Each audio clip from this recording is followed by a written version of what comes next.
IVF treatments పై 20,000 discount. Doctor consultation మరియు ultrasound scan ను ఉచితంగా అందిస్తున్నారు. 49 అంటే సంతానం, 49 అంటే అందమైన జీవితానికి స్వాగతం. నమస్తే కళ్యాణ్ గారు. నమస్తే జయ గారు. అయితే భరత్ అనే ఒక అబ్బాయి మనకి మెయిల్ చేశాడండి కుకట్పల్లి నుంచి. అతనికి పెళ్ళి అయిపోయింది. పెళ్ళికి ముందు జరిగిన ఇష్యూ ఇప్పుడు తన్ని వెంటాడుతుంది. ఏం చేయాలో దిక్కుతోచని స్థితిలో, అర్థం కాని పరిస్థితుల్లో మనకి మెయిల్ చేశాడు. మీరు పర్మిషన్ ఇచ్చేస్తే కనుక నేను కాల్ చేసేస్తాను. ఎస్ నెంబర్ ఇచ్చారు నాకు. లవ్ స్టోరీ ఇంకా అంతే. పెళ్లికి ముందు స్టోరీ అంటే ఇంకా మనం అదే ఆలోచించుకోవాలి. ఈ మధ్య కాలంలో యూత్ ని మనం ఆలోచిస్తే ఎక్కువగా. హలో భరత్ కుమార్ గారు, నేను జయానండి, అందమైన జీవితం ప్రోగ్రామ్ నుంచి కాల్ చేస్తున్నాను. నమస్కారం మేడం. నమస్తే అండి. నమస్తే. మీరు మెయిల్ చేశారు నాకు, నేను అది చూసి సో డాక్టర్ గారితో మాట్లాడిద్దాం మీకు అనేసి కాల్ చేశాను. నాతో పాటు డాక్టర్ కళ్యాణ్ చక్రవర్తి గారు కూడా ఉన్నారు. నమస్కారం సార్. నమస్తే భరత్. సో మీరు మెయిల్లో పెట్టిన విషయం ఒకసారి డాక్టర్ గారితో మాట్లాడండి. Okay ma'am. నాన్న భరత్ నమస్తే. నమస్కారం సార్. నమస్తే. ఏంటి ఏం చేస్తూ ఉంటావు నన్ను? సార్ నేను మార్కెటింగ్ ఎగ్జిక్యూటివ్ సార్. ఎంత వయసు ఎంత? నా ఏజ్ 28 ఉంటుంది సార్. ఈ మధ్యనే మ్యారేజ్ అయిందని మేడం చెప్పారు. ఎన్ని రోజులు అయింది మ్యారేజ్ అయ్యి? సార్ మ్యారేజ్ వచ్చేసి నవంబర్ 2021 అయింది సార్. 21. 2000. అయితే నా ప్రాబ్లం ఏంటంటే సార్, ఫిబ్రవరి 14th నుంచి నా వైఫ్ నాతో మాట్లాడలేదు సార్. మీ భార్య మీతో మాట్లాడే అరేంజ్డ్ మ్యారేజేనా? Yes sir, arrange marriage. And నా వైఫ్ వెల్ ఎడ్యుకేటెడ్ సార్. చెప్పినా ఫిబ్రవరి నుంచి ఏమైంది మీ ఇద్దరి మధ్యన? సార్ యాక్చువల్లీ ఫిబ్రవరి 14th మార్నింగ్ వచ్చేసి నా కొరియర్ నుంచి ఒక ఫోన్ వచ్చింది సార్. కొరియర్ నుంచి ఫోన్ వస్తే నేను ఇంట్లో ఇవ్వండి అని చెప్పేసి ఇంటి అడ్రస్ ఇవ్వండి అని చెప్పేసి పంపించాను సార్. ఓకే. అక్కడ మా వైఫ్ కాల్ చేశాను. మా వైఫ్ రిసీవ్ చేసుకుంది. రిసీవ్ చేసుకున్న తర్వాత నేను యాక్చువల్ ఆఫీస్ నుంచి ఇంటికి వెళ్ళాను. కానీ వెటకారంగా ఏదో చాలే అన్నట్టు వెటకారంగా బిహేవ్ చేసింది నాతోటి. అదేలేండి. ఇలా బెడ్రూమ్ లోకి వెళ్ళిన తర్వాత అడిగింది, ఎవరు అమ్మాయి అని అడిగింది. ఎవరు లేరు అని నేను అన్నా. ఎవరు అమ్మాయి అంటే నాకేం తెలుసు అమ్మాయి ఎవరు అని నేను అన్నా. అన్న తర్వాత నా దగ్గర దాచకండి, మీరు పెళ్లి ముందు ఏమేమి చేస్తారో నాకు ఇప్పుడిప్పుడు అర్థమవుతుంది అని అన్నది. పెళ్లికి ముందు నేనేం చేశాను, నేను చేయలేదు కదా అని నేను అన్నాను. అంటే మీ వ్యవహారాలు నాకు ఇప్పుడిప్పుడు అర్థమవుతున్నాయి. నేను ఏదో ఏమంటారు, ఇన్ని రోజులు మనం మంచిగా ఉన్నామని చెప్పేసి నేను కంటిన్యూషన్ అయిదాం అనుకుంటుంటే ఇదే టైంలో మీరు చేసిన పనులు మొత్తం నాకు ఇప్పుడిప్పుడే తెలుస్తున్నాయి అన్నది. నన్ను అంతకుముందు మీ ఇద్దరి మధ్యన ఎటువంటి డిఫరెన్సెస్ 4 నెలల్లో 3 నెలల్లో ఆర్గ్యుమెంట్స్ అవి ఏమీ లేవు? ఏమీ లేవు సార్. మ్యారేజ్ అయిన తర్వాత నాకు మంచి బెస్ట్ ఫ్రెండ్ దొరికిందని ఫీలింగ్ నేను ఉన్నాను. తను కూడా మంచి ఫ్రెండ్లీగానే మూవ్ అయింది సార్. ఏంటంటే ఆవిడ ఏం చూసిందంట కొరియర్ ఓపెన్ చేసినటువంటి కొరియర్ లో లవ్ సింబల్స్ తో కొన్ని ఆర్టికల్స్ ఉన్నాయి సార్. ఆర్టికల్స్ ఉన్నాయి, చిట్స్ ఉన్నాయి, బాల్స్ ఉన్నాయి, డిఫరెంట్ గ్రీటింగ్స్ ఉన్నాయి. దాంట్లో కన్నా నేను మిస్ అవుతున్నా, నాతో ఒకసారి మాట్లాడు అని చెప్పేసి దాంట్లో రాసింది సార్. యాక్చువల్లీ ఆ కోపంలో తను తెచ్చేసి నా ముందు ఇసిరేసింది, చూడు నువ్వు చేసే పనులు మొత్తం అన్నది. నిజంగా నాకు తెలియదురా, అసలు ఎవరు పంపించామో నాకు తెలియదు అని చెప్పేసి నేను నచ్చేసి ట్రై చేశాను సార్. అయితే చాలా ఎంతవరకు తనని అలా అంత కోపంగా ఎప్పుడు చూడలేదు సార్. సడన్లీ నా మీద విసిరేసి, నాకు ఈ అమ్మాయి ఎవరో తెలియాలి, అమ్మాయి ఎవరో తెలిసినంత వరకు నేను నీతో ఉండను నేను అని చెప్పేసి కొంచెం ర్యాష్ బిహేవ్ చేశాను సార్. తన మీ భార్య యొక్క రియాక్షన్ అర్థం చేసుకోవటం పెద్ద కష్టం కాదు, కానీ నీ రియాక్షన్ ఏంటి? అవి చూడగానే నీ రియాక్షన్ ఏంటి? నీకు ఎక్కడైనా బల్బు వెలిగి కనెక్ట్ అయ్యిందా ఏదైనా పాత స్టోరీకి? లేదంటే నువ్వు షాక్ అయ్యావా లేదా? నేను చాలా షాక్ అయ్యాను సార్. ఫస్ట్ ఆఫ్ ఆల్ నాకెవరు పంపినని షాక్ అయ్యాను. తర్వాత నేను కొద్దిసేపు అయిన తర్వాత బెడ్ లో తను అక్కడ బెడ్ పక్కన కూర్చున్నప్పుడు నాకు ఆలోచిస్తే అప్పుడు క్లిక్ అయింది సార్. యాక్చువల్లీ ఒక రోజు ఏమైందంటే సార్, నేను మార్కెటింగ్ వర్క్ అయిపోయి నేను మా ఇంటి బాల్కన్లోకి వచ్చి కూర్చున్నాను సార్. మా స్లిప్లు ఉంటాయి సార్, మా బిల్స్ ఉంటాయి. బిల్స్ నేను పేమెంట్ అన్ని అవి రాసేసుకొని అయిపోయి కింద వర్క్ అయిపోయి కిందికి వెళ్ళే టైంలో లైట్ ఆఫ్ చేశాను సార్ పైన. రైట్. ఎదురింట్లో ఉన్నటువంటి బాల్కన్ నుంచి లైట్ ఆనాను సార్.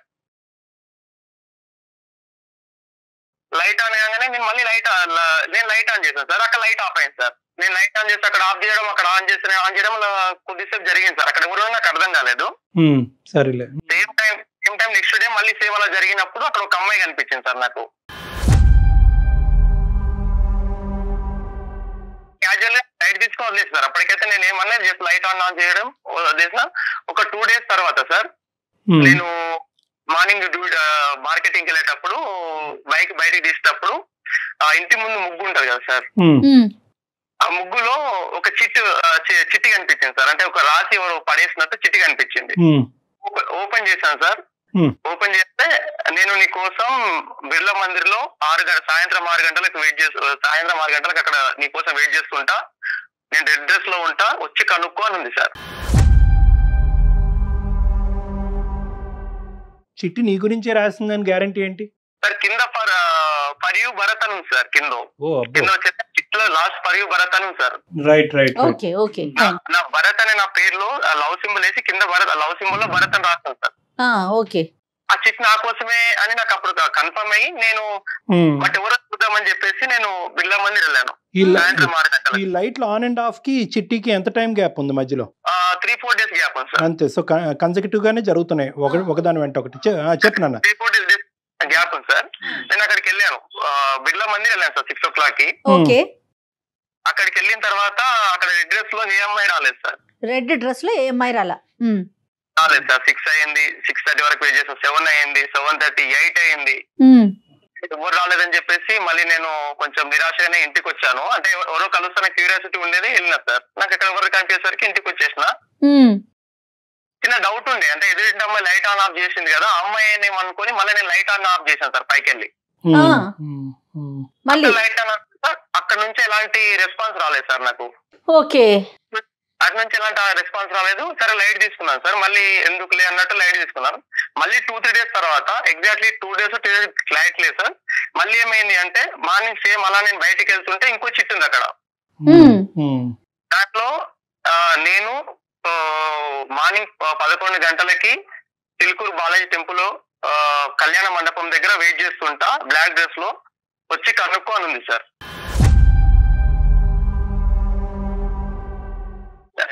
అంటే ఫస్ట్ కలవలేదు కదా, ఏమైనా ప్రాబ్లం ఏంటి కలవలేదేమో, ఈసారి కలుస్తాను పక్కా అని చెప్పి పెట్టేసిందని చెప్పి నేను వెళ్ళినా అక్కడికి. అక్కడ 11 o'clock వెళ్ళి వెయిట్ చేస్తూ అక్కడ ఎవరు కనిపించలేదు. 12 అయింది, 1 అయింది, 2 అయింది, ఎవరు లేరు అనుకుని నేను వెళ్ళి దర్శనం చేసుకుని మళ్ళీ రిటర్న్ ఇంటికి వచ్చాను సార్.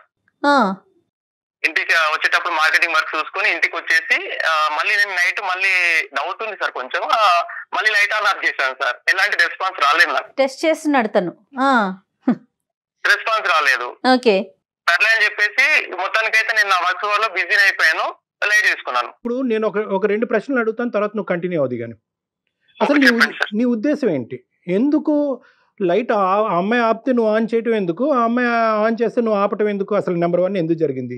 చిట్టి వస్తే కనుక సరే ఎవరో పిచ్చమ్మ ఏదో పడేసింది అన్నట్టుగా నువ్వు పక్కకి ఎందుకు తోసేయలేదు? ఎందుకు ఆ చిట్టిని ఫాలో అయ్యి 2 సార్లు ఆ సిచ్యువేషన్లోకి వెళ్ళి అక్కడ కేవలం ఇన్క్విజిటివ్నెస్, ఎవరు ఈ అమ్మాయిని కనుక్కోవటమా?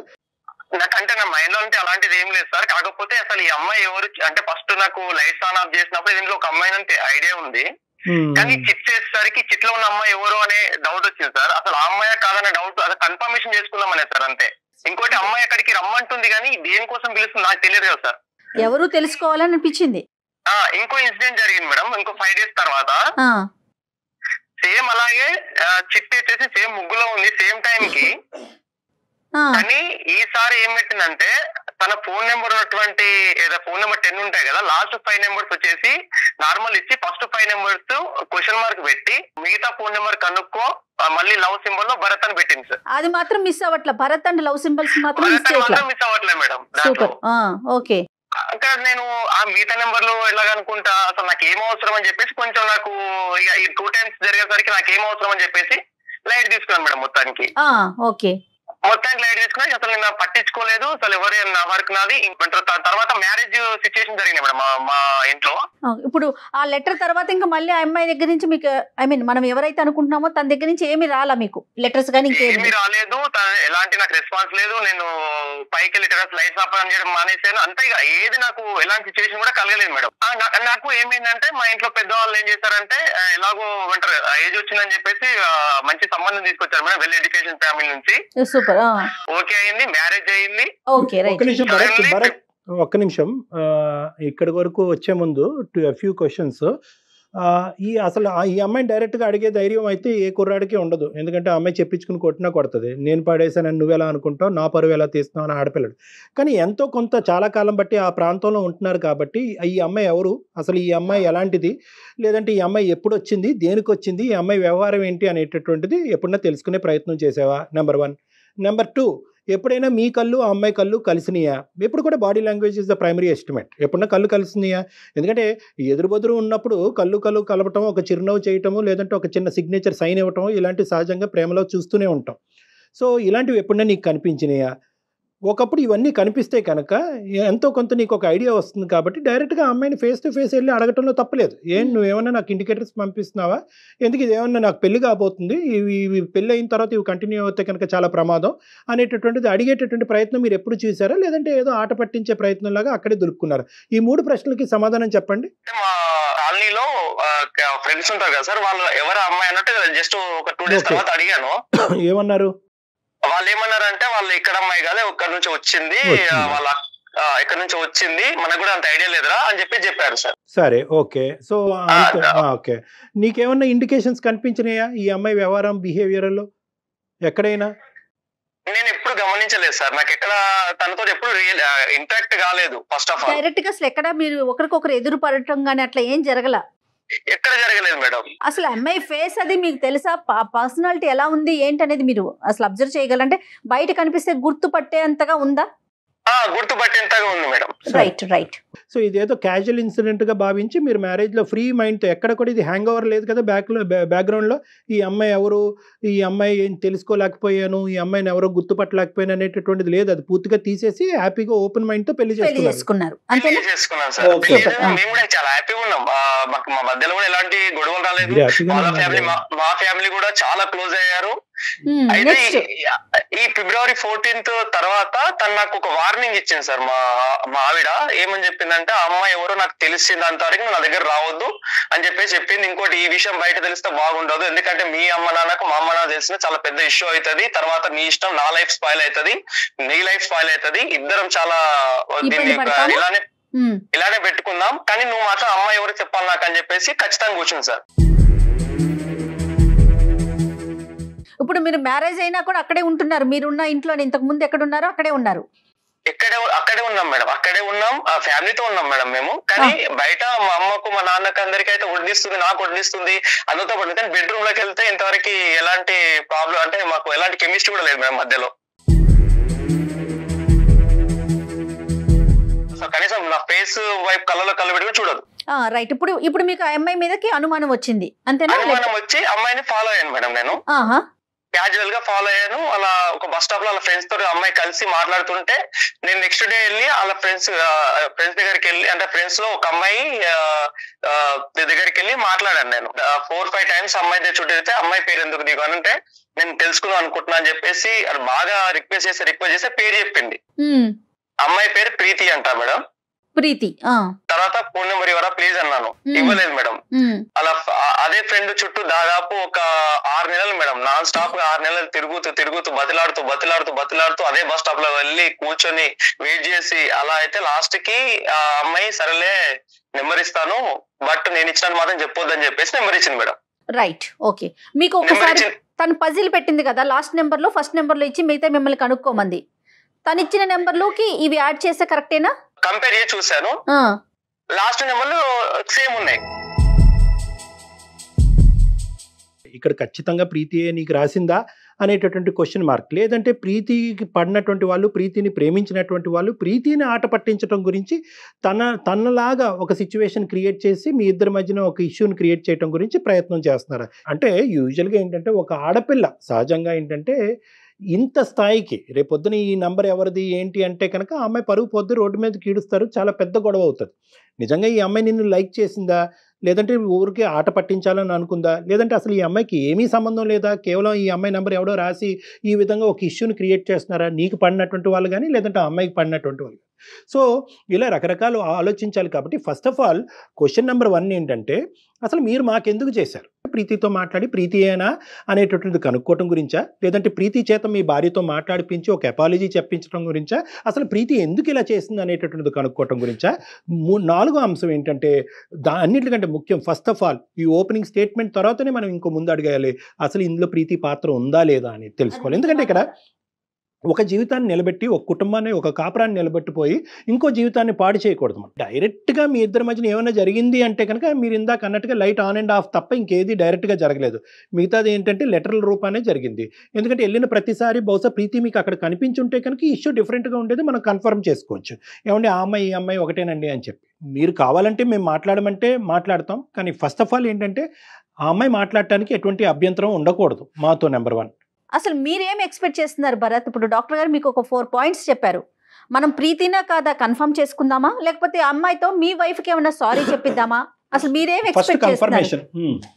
మా ఆవిడ నన్ను కలపాలి సార్, నాకు అది కావాలి. అంటే ఇది అంటే ఇది ఒక ఇప్పుడు ఈ ఫోన్ బేసిస్ అవకాశం తీసుకుని చడబడ తిట్టేస్తావు ప్రీతిని? లేదు సార్, నేను తిట్టాను సార్. నేను డైరెక్ట్ తిట్టేవాడిని కదా సార్. భరత్, మరి ప్రీతి నెంబర్ చెప్తారా నాకు? అంటే ఏం చేస్తారు మేడం? కాల్ కనెక్ట్ చేస్తారా? కాన్ఫరెన్స్ పెడదాము. ఒకసారి మనం ప్రీతితో మాట్లాడాక అప్పుడు మళ్ళీ భరత్ ని రీకాల్ చేద్దాం. Okay madam. నెంబర్ తీసుకుంటా నేను. ఎందుకంటే ఇది మనకు తెలియకుండా డెలికేట్ అండి సిచ్యువేషన్. అవును. ఈ అబ్బాయి అన్ని నిజాలు చెప్తున్నాడని మనకి, సారీ నేను ఇలా మాట్లాడుతున్నాను కానీ. భరత్ చెప్పండి మేడం. 88 976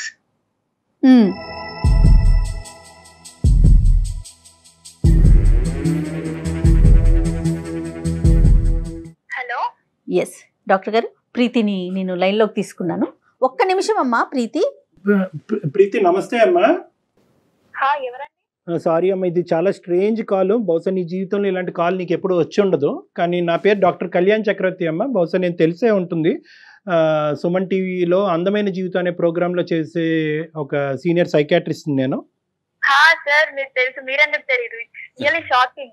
యా అమ్మ, అయితే ఈ నాతో పాటు జయ గారు ఉన్నారు. సో ఈ రోజు ఏంటంటేనమ్మా, నేను ఇబ్బంది పెట్టే ఉద్దేశం మాది కాదు, కానీ కొన్ని క్లారిటీ గురించి చేసాను నేను నీకు. నువ్వు ఓకేనమ్మా? మాట్లాడగలవు ఒక 2 minutes? సరే. బేసిక్లీ ఏంటంటే మాకు ఇక్కడ ఈ రోజు ఒక విచిత్రమైనటువంటిది, అట్ ద సేమ్ టైం ఒక క్లిష్టమైనటువంటి సిచ్యువేషన్ మాకు వచ్చిందమ్మా. ఇద్దరు భార్యాభర్తల మధ్యన ఒక సమస్య ఇది. ఆ అబ్బాయి పేరు భరత్. పేరు మీకు it reminds you of anybody you know, I don't know.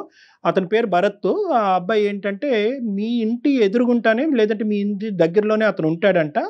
ఆ అబ్బాయికి ఈ మధ్యకాలంలో పెళ్ళయింది. పెళ్ళయిన తర్వాత 3 నెలల వరకు బాగానే ఉన్నారు. తర్వాత ఒక అనుకోనటువంటి పరిస్థితిలో ఒక కొరియరు, అందులో కొన్ని రాతలు, భరత్ నువ్వు లేకుండా నేను ఉండలేకపోతున్నాను అనేటటువంటి మాటలు, అతని జీవితంలో ఇంతకు ముందే ఒక ప్రేమాయణం అనేటటువంటి నడిచినట్టుగా కొన్ని ఆధారాలు, అంటే ఈ అబ్బాయి రాసినవి ఏమి కాదు, అవతల అమ్మాయి రాసినటువంటివే ఉన్నాయి. అందులో ఏంటంటే ఈ భరత్ మార్క్ చేశాడు, సార్ మా ఆవిడ ఇప్పుడు నన్ను వదిలేసి దూరంగా వెళ్ళిపోయింది, దీని మీద క్లారిటీ తీసుకురాకపోతే పంచాయతీ పెట్టి విడాకుల వరకు వెళ్ళే పరిస్థితి వచ్చింది, నా జీవితం దరిద్రం అయిపోయింది సార్, నన్ను మీరే కాపాడాలని బాధపడుతూ మాకు ఫోన్ చేశాడు. ఫోన్ చేస్తే ఇప్పుడు ఈ పరిస్థితికి ఏంటంటే ఈ అమ్మాయి ఎవరు అంటే కనుక అతను పోసుకొచ్చినట్టుగా చుక్కలు కలపటం మొదలు పెడితే ఆ అమ్మాయి బహుశా ప్రీతి అయి ఉండొచ్చు అనేటటువంటి అనుమానాన్ని ఆ అబ్బాయి వ్యక్తపరిచాడు. మళ్ళీ నేను చెప్తున్నాను, అనుమానాన్ని వ్యక్తపరిచాడు. ఎందుకంటే కనుక అతనికి ఒక 2 లెటర్స్ లాంటివి ఏవో దొరికినాయి. అంటే క్లుప్తంగా చెప్తున్నాను, మొత్తం అంతా అక్కర్లేదు. లెటర్స్ లాంటివి దొరికినాయి. ఆ లెటర్లో ఏంటంటే పరానా చోటుకురా అని చెప్పినటువంటి ఒక అమ్మాయి అక్కడికి వెళ్ళిన తర్వాత ఆ అమ్మాయి కనిపించలేదు. ఆ అమ్మాయి నువ్వు ఎలా అవుతుందా అన్నది మేము అడిగాం. అయితే లైట్ ఆన్ అండ్ ఆఫ్ జరిగిందంట ఒకసారి మీ ఇంట్లోని వర్సెస్ అతని ఇంట్లోని. ఇంకొక సందర్భంలో ఏంటంటే సగం ఫోన్ నెంబర్ దొరికిందంట. అతను వెంటబడి నీ ఫ్రెండ్ ద్వారానో ఇంకోళ్ళ ద్వారానో మొత్తం నీ నెంబర్ అన్ని కనుక్కుంటే కనుక నెంబర్ కూడా మ్యాచ్ అయ్యిందంట. 5 నెంబర్లు ముందున్న నెంబర్లు కలిపితే వెనకతలు ఉన్న 5 నెంబర్లు అతనికి నువ్వు ఇంతకు ముందు రాసి, అంటే సో కాల్డ్ నువ్వు రాసినట్టుగా అతనికి అనిపించింది. సో ఇన్ని ఇండైరెక్ట్ ఎవిడెన్సెస్తో అతనికి ఏమనుకుందంటే కనుక నా జీవితం నాశనం చేయాలన్నా, నా జీవితాన్ని కాపాడాలన్నా ఇప్పుడు ప్రీతియే నాకు దిక్కు అన్నట్టు అతను మాట్లాడే ధైర్యం అతనికి లేకుండా మా ద్వారా నీకు కాల్ చేపిస్తున్నాడమ్మా. ఇది సిచ్యువేషను. ఇప్పుడు అసలు నువ్వు పిక్చర్లో ఉన్నట్టా లేనట్టా? నీకు భరత్ అంటే ఎవరో తెలుసా? సార్ యాక్చువల్ గా మాది కరీంనగర్, నేను హైదరాబాద్ కూకట్పల్లిలో డిగ్రీ చదువుతున్నాను. మా ఇంటి దగ్గర అయితే నాకు తెలిసి భరత్ అని ఎవరు లేరు. అండ్ ఇక్కడ మా అక్కయ్య వాళ్ళ ఇంటి ముందు ఒక పర్సన్ ఉన్నారు. అంటే మీరు ఇప్పుడు చెప్తున్నారు కాబట్టి లైట్స్ ఆన్ ఆఫ్ గురించి నాకు ఆ పర్సన్ గుర్తొచ్చారు. బట్ అతని పేరు భరత్ అని కూడా నాకు తెలియదు సార్ ఇప్పుడు మీరు చెప్పేంత వరకు. నీకు తెలియకపోతే భరత్ అని పేరు అంటే నేను క్రాస్ క్వశ్చన్ చేసే హక్కు నాకు ఉందో నాకు లేదో నాకు తెలియదమ్మా. కానీ నీ భరత్ ఉన్నాడని అంటున్నావు కదా మీ ఇంటి పరిధిలో. ఇక్కడ ఉండొచ్చు అంటున్నాను సార్. కరీంనగర్ లో అయితే నాకు అలా ఎవరు లేరు. మేబీ హైదరాబాద్ లో అయితే నేను డైలీ కాలేజ్ కి వెళ్తుండగా అండ్ నైట్ డిన్నర్ చేశాక పైకి వెళ్తాను. సో ఒక అతను మాత్రం ఉన్నారు కానీ అతని పేరు భరత్ అని మాత్రం నాకు తెలియదు. లైట్ ఆన్ అండ్ ఆఫ్ సంఘటన ఒక సంవత్సరం క్రితం అలాగే నీకేమన్నా గుర్తుందమ్మా? ఓకే సార్ నాకు గుర్తుంది కానీ దానికి దీనికి ఏంటి సంబంధం నాకు అర్థం కావాలి. అమ్మ I'm not trying to put you into A corner. నిన్నేదో ఒక ట్రాప్ చేద్దామనో లేదంటే నిన్ను ఇబ్బంది పెడదామనే ఉద్దేశం నాది కాదు. కానీ ఎందుకంటే ఈరోజు ఇది ఒక జీవితానికి సంబంధించినటువంటి అంశం అమ్మా. ప్లీజ్ ఇదేంటంటే నేను చెప్పేది ఏంటంటే నిజంగా ఇందులో నువ్వు యువర్ టోటలీ ఇన్నోసెంట్ అంటే కనుక నో ఇష్యూస్. నువ్వు అది ఇన్నోసెంట్ అని చెప్తాం. మనకి అతను ఇంకెవరు ఆ క్యారెక్టర్ ఎవరనేది మళ్ళీ అతని వెతుకులాట్లో పడుతుంది. అతనికి కావాల్సినటువంటి సహాయ సహకారాలు అందమైన జీవితం మేము చేసుకుంటాం. That will become a totally different story. కానీ ఇక్కడ ఏంటంటే మీది లైమ్ లైట్లోకి వచ్చింది కాబట్టి మీరే అవి ఉండొచ్చు కాబట్టి మీరు కొద్దిగా ఆలోచించుకోండి, కొద్ది లోతుగా ఆలోచించండి. ఎందుకంటే వాళ్ళిద్దరి మధ్యన ఈరోజు చాలా పెద్ద డిఫరెన్సెస్ వచ్చినాయి. ఆ అమ్మాయి చదువుకున్నటువంటి అమ్మాయి, ఉద్యోగం చేసుకుంటున్నటువంటి అమ్మాయి, ఇద్దరు చాలా హ్యాపీగా ఒక 3 నెలల పాటు చేసిన తర్వాత ఈ కొరియర్ రావడంతో ఇద్దరు చిన్నభిన్నం అయిపోయింది. ఇంకా పెద్దల వరకు వెళ్ళలేదు. పెద్దల వరకు వెళ్తే కనుక ఈ పంచాయతీ ఏ లెవెల్ వరకు వెళ్తుందో, దీని వెనకాతలు ఉండేటటువంటి మనుషులు ఎవరు అనేటటువంటి వెతుకులాట ఇంకెంత ఇంటెన్సివ్గా జరుగుతుందో అది మనకు తెలీదు. ఆ సమస్య రాకముందే ఇందులో ఎవరన్నా మూడో వ్యక్తి ఉంటే కనుక వాళ్ళు ఇప్పుడే ఈ క్లోజ్డ్ 4 వాల్స్ మధ్యనే ఈ ఇష్యూని రిజాల్వ్ చేసుకుంటే మంచిది అనే ఉద్దేశంతో నేను చెప్తున్నాను. సో ప్రతి ఫ్యాక్ట్ నువ్వు కొద్దిగా ఆలోచించి నాకు చెప్పమని చెప్తున్నానమ్మా. లైట్ ఆన్ అండ్ ఆఫ్ సంఘటన జరిగిందా లేదా? లైట్స్ ఆన్ అండ్ ఆఫ్ అంటే ఒక 1 year బ్యాక్ అయితే నేను ఎగ్జామ్స్ ఉన్నప్పుడు పైకి వెళ్తాను సార్ డైలీ నైట్. ఓకే. నేను ఏదో ఆలోచిస్తూ లైట్స్ ఇలా బ్లింక్ చేస్తున్నా ఒక ట్రాన్స్ లో ఉండి. సో ఆపోజిట్ లో అతను కూడా నేను లైట్స్ ఆన్ ఆఫ్ చేసినప్పుడు అతను కూడా లైట్స్ ఆన్ చేస్తున్నాడు, ఆఫ్ చేస్తున్నాడు. అది నేను అబ్జర్వ్ చేశాను. అదైతే జరిగింది సార్. బట్ నేను మీరు అనుకుంటున్నట్టు అలా ఏం కాదు. నేను ఏదో ట్రాన్స్ లోని లైట్స్ ఆన్ ఆఫ్ చేస్తున్నాను, అక్కడ కూడా అది జరిగింది. అదైతే నాకు ఇప్పుడు గుర్తుంది. కానీ దానికే ఇలా నా పైన కంప్లైంట్ ఇచ్చారు. ఒకటే కాదమ్మా, దానికి కాదు. తర్వాత ఏంటంటే దానికి అతను కొరిలేట్ చేసుకుని తర్వాత ఒక చిట్టి దొరికిందంట. చిలుకూరు బాలాజీ టెంపుల్ కి ఒకసారి, ఇంకో టెంపుల్ ఏదండి, ఏదో 2 టెంపుల్ కి ఒకసారి రెడ్ డ్రెస్, ఇంకోసారి బ్లాక్ డ్రెస్. అక్కడ రెడ్ లేదు, బ్లాక్ లేదు. ఇతను మళ్ళీ వెనక్కి వచ్చాడు. ఇతను ఎందుకు ఆ లెటర్ పట్టుకుని అలా తిరిగాడు అనేటటువంటి ప్రశ్న ఈ రోజు మనం అడగలేం. ఎందుకంటే అతనికి అక్కడ చెడు ఉద్దేశం ఏమీ లేదు. ఒక ఇన్క్విజిటివ్నెస్ తో అక్కడికి వెళ్ళాడంట పాపం 2 సార్లు. మరి దాని గురించి నీ కామెంట్ ఏంటమ్మా? అలాంటి ఒపీనియన్ లేనప్పుడు ఎవరైనా అలా చేస్తే అతను వెళ్ళడం ఎందుకు సార్? అది నాకు అనవసరం. బట్ అతను ఎందుకు అంత ఇన్వాల్వ్ అవ్వాలి అని. కరెక్టే కదా, మంచి మాట అడిగావు. అతను ఎందుకు వెళ్ళాడు అన్నది మనం అతని నోటి ద్వారానే తెలుసుకుందాం. నీకు చెప్పలేదు అది సారీ. అతను కూడా ఇప్పుడు కాన్ఫరెన్స్ కాల్లో బ్యాక్గ్రౌండ్లో ఉన్నాడమ్మా. అతనితో డైరెక్ట్గా అతను నీతో మాట్లాడాలని అనుకుంటున్నాడు. నువ్వు కూడా అతనితో మాట్లాడి ఈ ఇష్యూ రిజాల్వ్ చేసుకోవాలనే ఉద్దేశం నీకుందా? ఉంది సార్, నో ప్రాబ్లం. బికాజ్ ఇది నా క్యారెక్టర్ కి సంబంధించింది సార్. అబ్సల్యూట్లీ నీ క్యారెక్టర్ కి అతని జీవితానికి సంబంధించినటువంటి అంశం. ఇంకొక ఆడపిల్ల కూడా ఉంది ప్రీతి, గుర్తుంచుకోండి. ఇది పొలిమేర దాటింది అనుకోండి, సబ్జెక్ట్ పబ్లిక్ అవుతుంది, పోలీస్ స్టేషన్ వరకు వెళ్ళొచ్చు. ఇష్యూ చాలా భయంకరంగా మారిపోతుంది. అది మీ కుటుంబానికి వాళ్ళ కుటుంబానికి రెండుకి మంచిది కాదు. నాన్న భరత్, లైన్ లో ఉన్నావా? Bharat, you are directly talking to Preethi now. Preethi is on the line. You want to ask her anything? Sir Preethi. Hello, ఎవరు? నేను మీ ఇంటి ముందు ఉంటాను. ఆ రోజు లైట్ ఆన్ ఆఫ్ చేసినప్పుడు నువ్వు నాకు ఎదురుగా అనిపించావు కదా, అది నువ్వు కూడా చూసావు నన్ను, నేను నిన్ను చూసాను. అవును. నెక్స్ట్ 2 days తర్వాత మా ఇంటి ముందు చిట్టి వేసావు. అంటే చిట్టి నువ్వు వేసినావు, అంటే కన్ఫర్మేషన్ తెలియదు నాకు, నువ్వు వేసినావు కానీ చిట్టి అయితే ఉంది. మీకేం కన్ఫర్మ్ లేనప్పుడు మీరు ఎలా అనుకుంటారు నేను వేసానని? నేను ఆ చిట్టి తీసుకునే టైంలో మీరు మన కాలనీలో లాస్ట్ నుంచి వెళ్తున్నారు అటు. సో అది నేను వేసానని మీరైతే మీ కళ్ళతో చూడలేదు కదా, నేనని ఎలా అనుకుంటారు? నేను ఏదైతే త్రాడి చిట్టి, అంటే ఇప్పుడు మీ నెంబర్ నా దగ్గర వచ్చిందంటే నేను త్రాడి చిట్టిలో మీ సగం నెంబర్ ఉండేది. నేను మీరని కన్ఫర్మ్ నాకు తెలియదు. అంటే నేను ఫస్ట్ ఆఫ్ ఆల్ నువ్వు చదువుకున్న పర్సన్ లాగా మాట్లాడు. ఇది ఓన్లీ నీ ఇమాజినేషన్ మాత్రమే. ఒకవేళ నేను అతనితో మాట్లాడాలి, నాకు ఇఫ్ ఎనీ ఇంట్రెస్ట్ నాకు ఉంది అనుకుంటే నేను డేర్ గా మాట్లాడగలుగుతా. అలా క్లిప్స్ ఇలాంటి చీప్ ట్రిక్స్ నాకు అవసరం లేదు సార్. నేనైతే షూర్ గా చెప్తున్నాను, అది నేను కాదు. 2వ లెటర్ కూడా వచ్చిందంటమ్మా మళ్ళీ, అది కూడా చెప్పిన ఆయన. అది ఇంకా ఇది ఒప్పుకోకపోతే అదేం ఒప్పుకుంటుంది అమ్మాయి? February 14th వచ్చినటువంటి దాంట్లో ఏదైతే నాకు లవ్ సింబల్స్ మధ్యలో భరత్ అని రాశారని చెప్పే కదా, అక్కడ ఉన్నటువంటి దాంట్లో మిస్ యూ కన్నా రాసేటువంటి రైటింగ్, నాకు ఇచ్చు దొరికిన రైటింగ్ అంతా సేమ్ ఉంది సార్. స్లిప్ వేయనప్పుడు సెకండ్ సార్ కొరియర్ నేను ఎలా పంపిస్తాను? ఈ రోజు ఆ అబ్బాయి జీవితం ఇంత చిన్నభిన్నం అవుతుంది అనే బాధతో ఈ రోజు నిన్ను డైరెక్ట్గా ఇలా మాట్లాడి ధైర్యం చేస్తున్నాడు. కానీ ఎక్కడ కూడా ఇంకో విధంగా చేయాలంటే ఇంకో విధంగా కూడా చేయొచ్చు. ఈ అబ్బాయి డైరెక్ట్గా మీ ఇంటికి వచ్చి అడగచ్చు, లేదంటే నీ ఫోన్ నెంబర్ కాల్ చేసి మెసేజ్లు పెట్టచ్చు, ఇలా చాలా చేయొచ్చు. అతను ఇండైరెక్ట్ ఎవిడెన్స్గా వెతుకులాట మొదలు పెట్టాడు. సరే ఈ అమ్మాయి ఆగిపోయింది కాబట్టి నేను ఆగిపోతాను, నేను పెళ్లి చేసుకుంటానని అక్కడితో ఆ మంచితనాన్ని ఆ యాంగిల్ కూడా నువ్వు చూడవలసిన అవసరం ఉందని నేను నిన్ను కోరుకుంటున్నా. ఓకే సార్, బట్ నన్ను అతను అడిగే అంత ప్రూఫ్ ఏం లేదు అండ్ నేనని కన్ఫర్మేషన్ కూడా లేదు. అది లేదు కాబట్టే అడుగుతున్నారు ప్రీతి. అంటే మీరే చేశారని అనట్లేదు, అలా ఏమన్నా జరిగిందా అదే ఉంటే ఇంకా అసలు అడగటానికి అవకాశమే లేదు కదా. ఫోన్ నెంబర్ ఎవరు ఇచ్చారు భరత్ నీకు? సరే వీళ్ళ ఫ్రెండ్ ప్రీతి వాళ్ళ ఫ్రెండ్ అమ్మాయి పేరు కల్పన సార్. కల్పన అమ్మాయి రిక్వెస్ట్ చేయంగా ఇచ్చింది సార్. కల్పన ఫోన్ నెంబర్ నీకు ఇచ్చింది, కల్పన ఇచ్చింది కాబట్టి ఫోన్ నెంబరు నువ్వు చూసిన 5 digits మ్యాచ్ అయినాయి కాబట్టి నువ్వు కన్ఫర్మ్ అయిపోయావు, అంతేనా? ఇంకేమన్నా చేసిందా కల్పన? ఇంకేమన్నా చెప్పిందా నువ్వు తిరగ్గా అడగ్గా? యాక్చువల్లీ ఏం జరిగిందంటే కల్పన పేరు బయటికి రావద్దని నాకు మరీ చెప్పింది సార్. నేను తనకి నా ప్రాబ్లం నా పడుతున్నటువంటి తిప్పాలు అన్ని తనకు అర్థమైనాయి సార్ కల్పన అమ్మాయికి. అప్పుడు అమ్మాయి డైరెక్ట్ గా ఇదంతా కావాలని జరుగుతుంది అని చెప్పేసి, ప్రీతి చేస్తుందని చెప్పేసి డైరెక్ట్ ఫేస్ టు ఫేస్ చెప్పేసింది సార్. కానీ ఎవరికి చెప్పకు ప్లీజ్, నా పేరు బయటికి రావద్దని చెప్పేసి ఆ అమ్మాయి చెప్పింది. ఈ అబ్బాయి చెప్పేది కాదమ్మా, నీ ప్రాణ స్నేహితురాలు చెప్పింది ఇక్కడ కల్పన. ఓకే సార్, మరి తను చెప్పినప్పుడు ఐడియా ఇచ్చింది కూడా తనే అని చెప్పలేదు అంటనా సార్?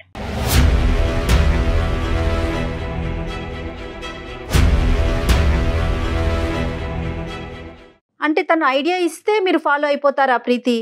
మేడం ఇది ఇంత పెద్ద ఇష్యూ అవుతుంది అని మేము ఎక్స్పెక్ట్ చేయలేదు. ఇది మా కాలేజ్ లో ఇది కామన్ మేడం.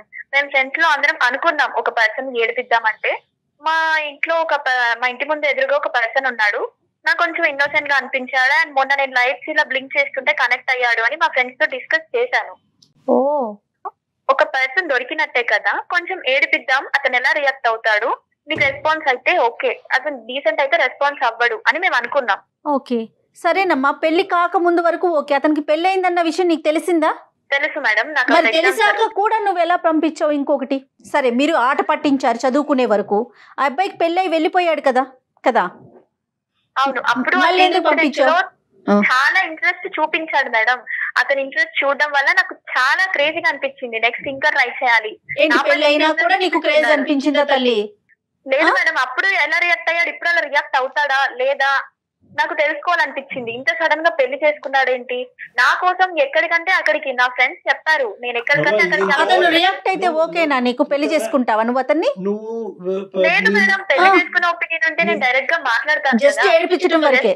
నేను స్టార్టింగ్ లో మాట్లాడినటువంటి ప్రీతి, ఇప్పుడు మాట్లాడినటువంటి ప్రీతి ఒకటేనా అని చెప్పి నాకు అసలు బ్రెయిన్ గిర్రని తిరుగుతుందమ్మా. అంటే పిచ్చికి పరాకాష్ట అని అనొచ్చు, కానీ ఇది శాడిజం కూడా పరాకాష్ట అని చెప్పొచ్చు మనం.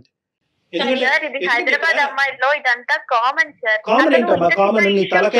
హైదరాబాద్ ఏంటి, విజయవాడ ఏంటి తల్లి అమ్మాయిలకి? ఇది కామన్. ఏంటి కామన్ అమ్మా? జీవితాలతో ఆడుకోవటం కామనా?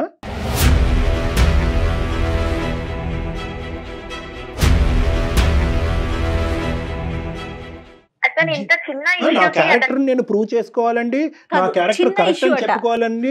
అంటే నువ్వు ఇంకా ఇప్పటికీ కూడా ఎక్కడా కూడా పశ్చాత్తాపం పొంది ఇప్పుడు నీ కల్పన అనేటటువంటి అమ్మాయి పేరు తీసుకొచ్చాక నువ్వు ఒప్పుకున్నావు కాబట్టి, ఒక డైరెక్ట్ ఎవిడెన్స్ దొరికింది కాబట్టి.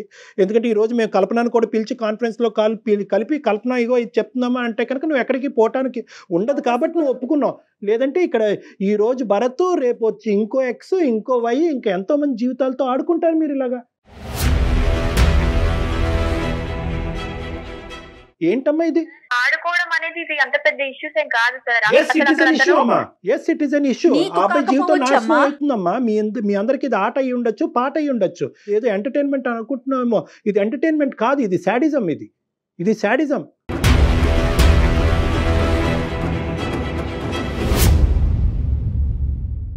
ఫస్ట్ మాట్లాడేటప్పుడు అతను రెస్పాండ్ అవ్వకపోతే నాకు నెక్స్ట్ స్టెప్ నేను తీసుకునేదాన్ని కాదు, నాకు ఇంత ఇంట్రెస్ట్ వచ్చేది కాదు. నువ్వు లైట్ లో ఆన్ ఆఫ్ చేయొచ్చు, అతను రెస్పాండ్ అయ్యాడు అనేది ఒక పాస్ చూపిస్తుంది. రెస్పాండ్ అవటానికి ఓకే, అతను రెస్పాండ్ అయ్యాడు అనేటటువంటిది నువ్వు ఒక విధంగా ఆలోచిస్తున్నావు, మేము ఒక విధంగా ఆలోచిస్తున్నాం. మేమేమనుకుంటున్నాం అంటే అసలు ఏంటి అనేటటువంటిది తెలుసుకునేటటువంటిది ఒక పెళ్లి కానటువంటి ఒక అబ్బాయి చేయటం అనేటటువంటిది పెద్ద తప్ప, లేదా ఇంత రెస్పాండ్ అయ్యాడు కాబట్టి ఎన్ని సందర్భాల్లో ఇలా రెస్పాండ్ అవుతూ పోతాడు, పెళ్ళి అయిన తర్వాత కూడా రెస్పాండ్ అవుతూ పోతాడా లేదా చూద్దాం అనేటటువంటిది పెద్ద తప్ప. ఆ అబ్బాయి వెంట పరిగెడుతున్నాడు అని అనుకుంటున్నావు, కానీ ఎక్కడా కూడా ఆ అబ్బాయికి ఒక ఇంటిగ్రిటీ ఉంది కాబట్టి ఎక్కడా కూడా దీన్ని ఇంకో లెవెల్కి తీసుకెళ్ళి పిచ్చి పిచ్చి మెసేజ్లు పంపించి మీ ఇంట్లోకి వచ్చి కూర్చుని మీ అమ్మాయి ఇలా నాకు మెసేజ్ పంపించింది కాబట్టి నేను కూడా అమ్మాయిని ఐ లవ్ యూ కాబట్టి మేము పెళ్లి చేసుకుంటాం అంటే కనుక నీ పరిస్థితి ఏంటి? చదువుకోవటానికి వచ్చిన అమ్మాయి నీ జీవితం ఏమై ఉండేది? అమ్మాయి కూడా ఇన్నోసెంట్ ఏం కాదు సార్ అతను.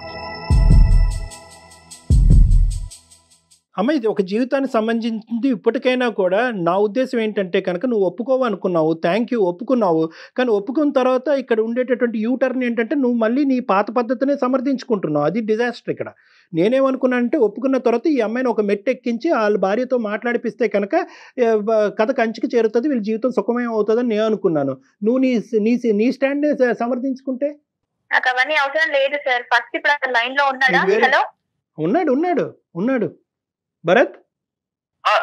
వింటున్నావమ్మా భరత్? ఆ అమ్మాయి నీకేదో చెప్పాలంట. సారీ చెప్తావేమో చూడు. ఏమనుకుంటున్నావు? నువ్వు కొంచెం చదువుకున్నావు కదా, నీకు ఆ మాత్రం కామన్ సెన్స్ లేదా? అర్థం కాదా ఒక అమ్మాయి ఇలా చేస్తుందని? రామా, కామన్ సెన్స్ ఉంది కాబట్టి కదా నీకు ప్రాబ్లం రాకుండా ఉండనీకనే కదా నేను అందమైన జీవితం కంఫర్ట్ అమ్మాయికుడివి ఇలా చేస్తావని నేను అసలు ఎక్స్పెక్ట్ చేయలేదు, అనుకోలేదు. నీకు మీ వైఫ్ కి ఆ మాత్రం అండర్స్టాండింగ్ లేదా? మార్చుకోలేవా? వీళ్ళకి కంప్లైంట్ ఇస్తే వాళ్ళు ఏం చేస్తారు? వాళ్ళు ఏం చేస్తారు అంటే నాకు ప్రాబ్లం సొల్యూషన్ కావాలి అని చెప్పేసి నేను అందమైన జీతానికి మెయిల్ పంపాను. ఫస్ట్ ఆఫ్ ఆల్ అమ్మ భరత్ తో మాట్లాడే ముందు నీ ఉద్దేశం ఏంటో మాకు చెప్పు. సార్ ఈ రోజుల్లో ఇది కామన్. నన్ను ఇప్పుడు ఇంతమంది క్వశ్చన్ చేసి అడిగేంత తప్పేం లేదమ్మా. నేను ఇంత మాట్లాడిన తర్వాత నా స్థాయి సీనియర్ సైకాట్రిస్ట్ ఇంత స్థాయి మాట్లాడిన తర్వాత కూడా నేను నీలాంటి వాళ్ళని 1,00,000 మందిని చూస్తాను. నేను ఇప్పటికీ కామన్ అని నువ్వు అంటావమ్మా? ఇది కామనా? ఇప్పటికి నేను ఇలాంటివి చాలా చేశాను సార్, కానీ ఇంత వెరీ గుడ్ అమ్మా, వెరీ గుడ్. ఒకసారి మీ ఇంట్లో వాళ్ళకి కూడా చెప్పి చూడు తల్లి, నేను ఇలాంటి పనులు చేస్తున్నాను, నేను హైదరాబాద్ కి వెళ్ళి నేను వెలగబెట్టే కార్యాలు ఇవే అని చెప్పి చూడు. నీతో వర్కౌట్ అవుతుంది. బ్రహ్మదేవుడు కూడా నిన్ను మార్చలేడు, కానీ నీ తలరాత ఎలా ఉంటుంది అన్నది నీకు కాబోయేటటువంటి నీ భర్త డిసైడ్ చేస్తాడు. కానీ ఫస్ట్ అతనికి ఏదో చెప్పాలనుకుంటున్నావు కదా, చెప్పు. ఏంటి చెప్తావు? అపాలజీ చెప్పమ్మా దయచేసి, పుణ్యం ఉంటుంది. నేను చెప్పేది ఏం లేదు సార్. నీతో నాకు వచ్చేది లేదు. నువ్వు నా ఫ్రెండ్ కాదు, రిలేటివ్ కాదు, కొలీగ్ కాదు. నీతో నాకు అనవసరం. ఇప్పటికీ అయినా ఇష్యూస్ చాలు. అసలు నువ్వు ఇలాంటి వాడిగా నేను ఎక్స్పెక్ట్ చేయలేదు, ఇంత శుద్ధపప్పు గాడిగా నేను అనుకోలేదు. శుద్ధ పప్పు వదిలేమ్మా, ఇంకా మాటలు ఎక్కువైపోతున్నాయి. ప్లీజ్ గుడ్ బై అమ్మా, బాయ్ అమ్మా, thank you for your time. Good bye sir. Kalyan గారు ఎలా ఉన్నారండి పిల్లలు? ఇలా అయితే లేరండి, ఇంత మరీ దారుణంగా లేరు. మనం చెప్పాల్సింది ఏదో ఈ అబ్బాయి భరత్కి చెప్పండి ఏం చేయాలనేసి. మీరు ఇలా మాట్లాడతారు కాబట్టి అమ్మాయి ఇలా మాట్లాడుతోంది. ఇప్పుడు మొత్తం స్టోరీలో నీకు అర్థమైంది ఏంటంటే అటువైపు లైట్ ఆన్ చేసి ఆపినా కూడా నువ్వు లైట్ ఆన్ చేసి ఆపకూడదు. ఇలాంటివి నేను చెప్పాను. ఇప్పుడు ఏంటంటే నువ్వు మార్కెటింగ్ పని చేసుకుంటే మార్కెటింగ్ పని చేసుకో, ఇలాంటి మార్కెటింగ్లు చేయకూడదు. ఇలాంటి పిల్లలు ఉంటారు జీవితంలో, ఇలాంటి వాళ్ళు నేను ఉచ్చులోకి లాగుతారు, జీవితాలు నాశనం అవుతాయని చెప్పి నీలాంటి అబ్బాయిలైనా అమ్మాయిలైనా ఇప్పటికైనా అర్థం చేసుకోండి. ఇది జీవితం సినిమా కాదు. లెటర్లు ఓపెన్ చేయటాలు, సగం నెంబర్ పజిల్లా దొరికితే ఇంకో నెంబర్ గురించి తిరగటం, ఇవన్నీ అనవసరం. ఏదన్నా ఉంటే కనుక ప్రేమించుకుంటే స్ట్రైట్ ఫార్వర్డ్ గా ప్రేమించుకోండి. I love you, I love you, I propose you, పెద్దలు ఒప్పుకుంటే పెళ్లి చేసుకోండి, అంతే. ఎందుకే జీవితాలు నాశనం చేసుకుంటారు? ఇప్పుడు అమ్మాయి సింపుల్ గా అంటుంది కదా, నువ్వు ఇండికేటర్ చేసావు కాబట్టి నేను కంటిన్యూ అయ్యాను. సరే, ఇప్పుడు ఆ అమ్మాయి గుడ్ బై చెప్పింది. ఆ అమ్మాయి రియలైజ్ అవటం నీ భార్యకి వచ్చి సంజాయిషి చెప్పుకునేటటువంటి పొజిషన్లో ఇప్పుడు కాదు కదా, ఇంకో జన్మలో కూడా అమ్మాయి వచ్చేటట్టు నాకైతే అనిపించట్లేదు. ఇప్పుడు నువ్వు ఉండేటటువంటిది ఒకే ఒక సొల్యూషను. ఇదంతా మేము రికార్డ్ చేసాము. ఈ ఎపిసోడ్ మీ వైఫ్ కి చూపించండి భరత్, మీరు చేయగలిగిన పని అది ఒక్కటే. ఆవిడకి చూపెట్టి, ఇదిగో తల్లి, ఒక మంచి వేదిక మీద నేను వాళ్ళ సలహా సూచన తీసుకోవటం వల్ల ఈ అమ్మాయి నన్ను ఆట పట్టించడం గురించి నా జీవితంతో ఇలా ఆడుకుంటుంది, ఇదిగో ఆధారం అని చెప్పండి. కాదు కూడదు అని అదిగో అంటే కనుక డైరెక్ట్ గా నాతో మాట్లాడించండి. డాక్టర్ మీరిద్దరు కలిపి నా దగ్గరికి రండి, మనం కూర్చొని మాట్లాడుకో. ఓకేనా Bharat? Thank you very much. Okay Bharat okay, okay okay okay అండి, thank you Bharat. Thank you thank you. మనకే కళ్ళు బయర్లు గమని ఇలాంటి అమ్మాయిలు ఏంటి కళ్యాణ్ గారు అసలు ఆ అమ్మాయి చిన్న పిల్లే, మళ్ళీ వాయిస్ వింటుంటే అర్థమవుతుంది కదా చదువుకునే పిల్లే. తెలియంతనం అలాంటి అమ్మాయిలతో మాట్లాడటం కాదు. ఇలాంటివి నేను అలాంటి చాలా చేశానని చెప్తోంది. ఎన్ని కుటుంబాలు ఇబ్బంది పడ్డాయో ఏమిటో. కానీ పేరెంట్స్ కూడా ఒకసారి ఆలోచించాలండి, పిల్లలు ఏం చదువుతున్నారు, ఎక్కడ ఉంటున్నారు, ఏం జరుగుతోంది అనేది. అట్లీస్ట్ ఇప్పటికైనా కూడా ఏంటంటే అమ్మ అన్ని చోట్ల లేరమ్మా, this is very rare specimen ఈ అమ్మాయి. రైట్. అన్ఫార్చునేట్లీ ఆ అమ్మాయి జీవితం ఎలా ఉండబోతుందని చాలా భయంకరంగా ఉంటుంది. ఇలాంటి సందర్భాల్లో ఏంటంటే మనం ఒక మెట్టు ఎక్కి ఆ అమ్మాయి పేరెంట్స్ తో కూడా మాట్లాడాలి. ఎందుకంటే ఆ అమ్మాయి అంత కనికరంగా మాట్లాడినప్పుడు మనం ఏంటంటే ఇంకో స్టెప్ ఎక్కి ఒకప్పుడు ఇదే సంఘటన రేపు పొద్దున్న ఫ్యూచర్ లో పునరావృతం అవుతే మనం పేరెంట్స్ తో మాట్లాడటం కూడా వెనకాడకూడదు. ఎందుకంటే ఈ అమ్మాయి ఏ పశ్చాత్తాపం లేకుండా బయటకు వెళ్ళింది. ఈ రోజు ఇంకో 10 జీవితాలు నాశనం చేయదని గ్యారంటీ ఏంటి? ఈ రోజు వీళ్ళిద్దరి జీవితం ఇలా ఉంది కాబట్టి దూరంగా ఉన్నారు. ఆ అమ్మాయి ఏ ఊరుతాడో ఎంచుకుని ఉంటే ఆడపిల్ల ఫన్ అంటోంది తను. సో నెక్స్ట్ టైం మనం ఇంకొక అవకాశం ఉంటే కనుక పేరెంట్స్ తో కూడా మాట్లాడి వాళ్ళ ద్వారా కూడా ఈ అమ్మాయికి బుద్ధి చెప్పేటటువంటి ప్రయత్నం మనం చేయాలమ్మా. రైట్ కళ్యాణ్ జీ, నమస్తే. Thank you. సుమన్ టీవీలో మీ పర్సనల్ అండ్ బిజినెస్ ప్రమోషన్స్ కోసం కింది నెంబర్కి కాంటాక్ట్ చేయండి.